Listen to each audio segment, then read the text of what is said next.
I've been on the internet since I graduated from high school in '92. Then I went into the workforce. I worked for AT&T my first year.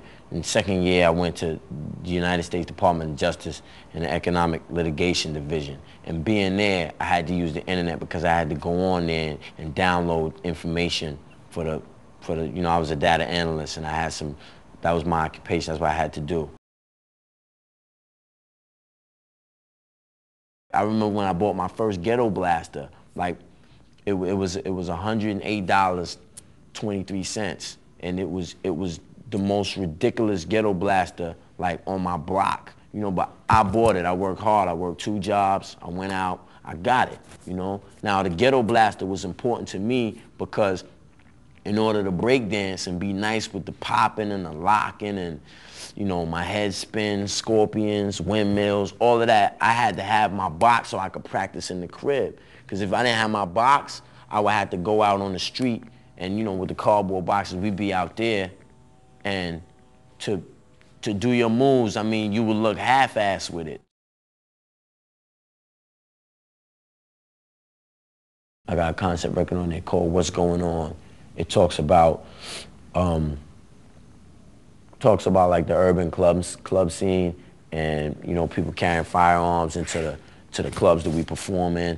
And I just wanted to state that it's important that you realize, whoever you are, whether you're a victim or whether you're just an innocent bystander or you're somebody that does carry firearms into a club, I just want to let you know that, the fact that you might have a gun on you is not going to scare me from coming into the club. I'm going to still come in and perform and do my thing.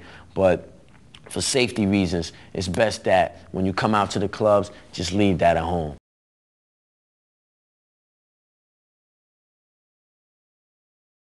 Everything he says still applies.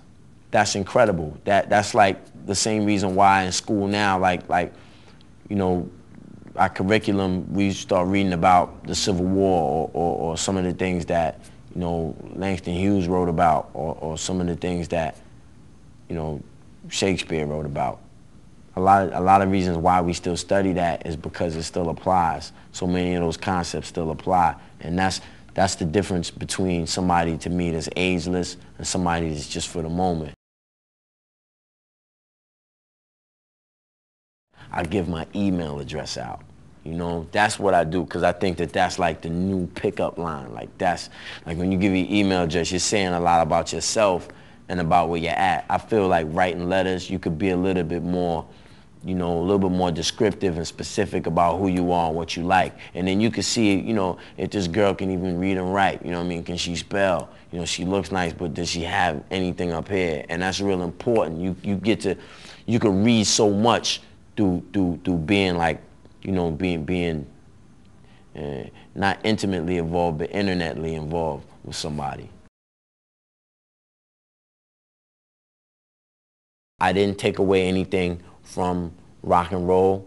Like I used, the electric guitar sounds, a lot of the drum patterns, some of the pattern and the way the music goes.